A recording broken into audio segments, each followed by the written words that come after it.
Ba ba ba ba do ba da da da da ba da da da da da. That's enough of that.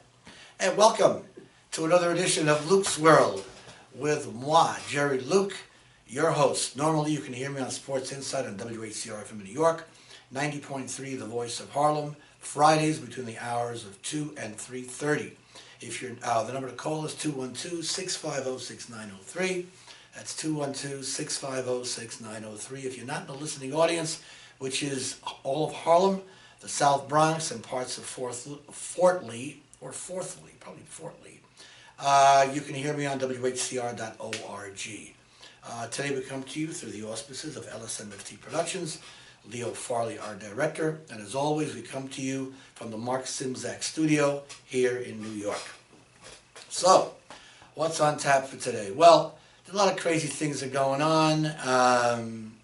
The refugee crisis in the Middle East and in Europe is one of the big things. But I want to talk to you today about some wacky stuff, the wacky New York stuff.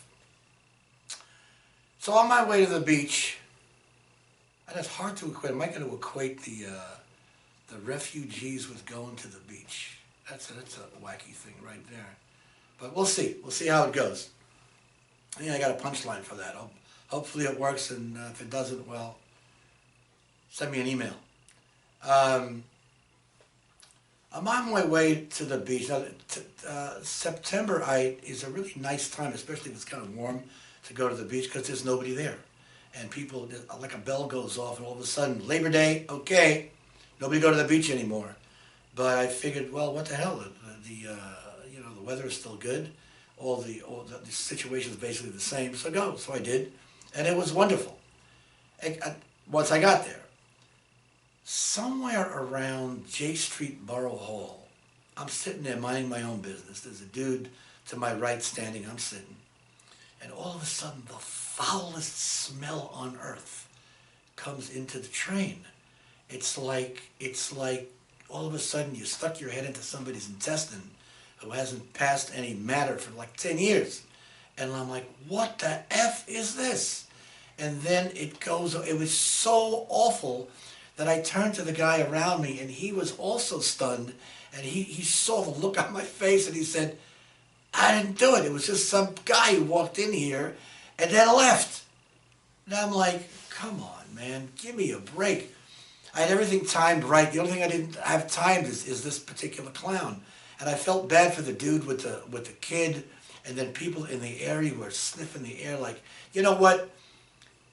I wonder if that's a case, if you can bring a case of assault on that person, because it's not a gun, but this person actually physically knows he stinks to high hell, and it's so bad that you actually choke standing next to this person.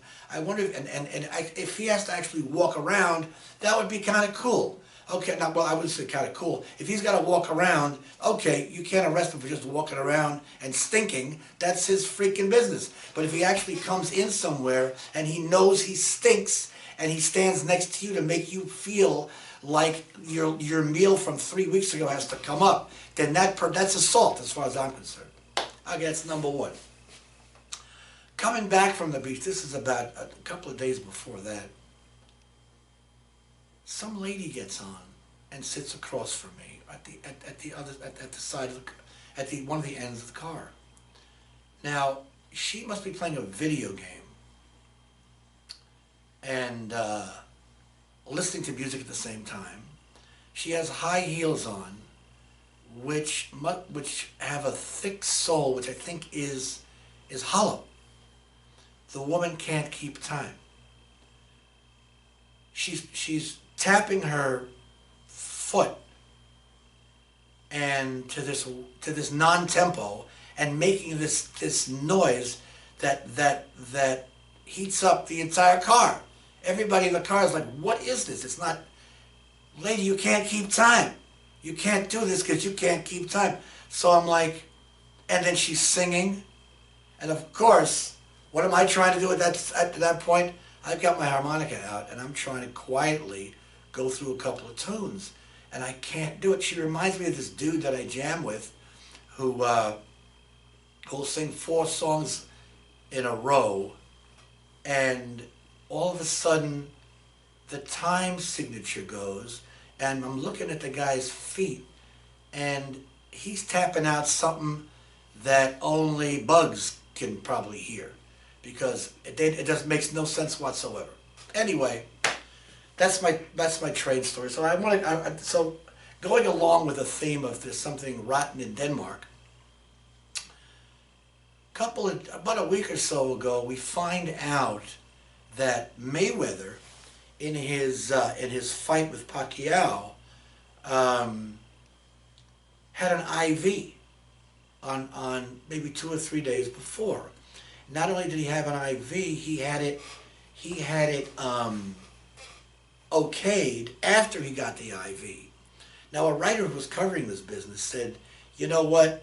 Number one, the governing body that okayed the IV has no jurisdiction okaying the IV, and the one that actually does never got the call.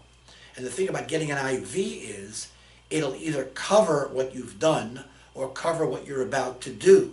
So this is not an innocent thing that happened. Now, at the same time, Pacquiao was fighting with a hurt shoulder, and he was probably fighting because he wanted the payday. So neither of these guys are innocent. But now, all of a sudden, after the last fight, where I think the guy's name is Berto, he claimed that he had to run after Mayweather during the fight. Yo, you ever watch any of his fights? What do you think he does? That's his entire strategy. You have to run after him. Maybe if you stood still and you waited for him to come at you, there would have been a fight. So watch his fights next time, okay? So that's also something again that goes a little against the grain. Now, another thing that stinks, and let me see if I got this pronunciation correctly. Neonicotinoids. That's what's killing the bees. And if we don't get to that, we're not going to have any fruit or vegetables. So, all of a sudden, all of a sudden capitalism works. Capitalism only works when you have a group that is losing hundreds of millions of dollars that are fighting another group that's making hundreds of millions of dollars. Some little guy standing in the corner saying, "Oh no, this is wrong. You can't do this." Forget that. But if you got a group that's losing hundreds of millions of dollars, then you can fight. So the beekeeper group is fighting the group that makes these. I can't even think of the word now. Well, it'll come to me at some point. Anyway, pesticides. They're fighting this pesticide group. Now, neonicotinoids are really something harmful. Why are they harmful?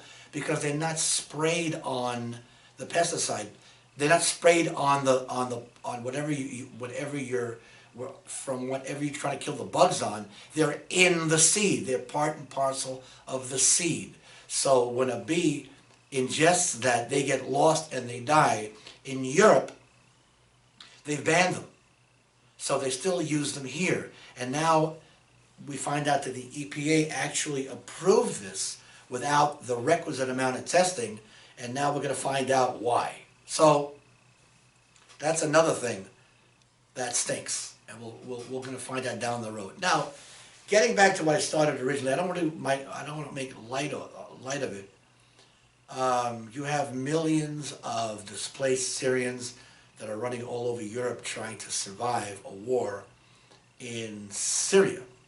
Now, the war in Syria is sort of the domino effect of the war in Iraq, which George Bush and Dick Cheney started.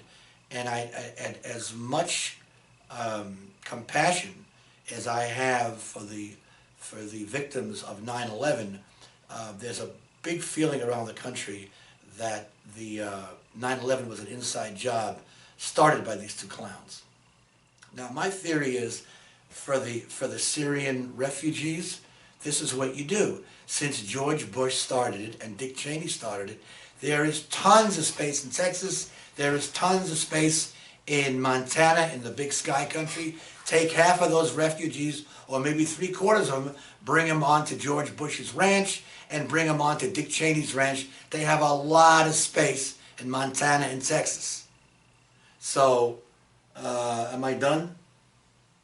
I think I'm done. We did Pacquiao, we did all these people. So, again, I want to thank you very much, and if you want to get more enlightenment on these topics, give me a buzz on Friday on Sports Insight on WHCR-FM in New York, 90.3, the voice of Harlem. Until then, we'll see you on the radio.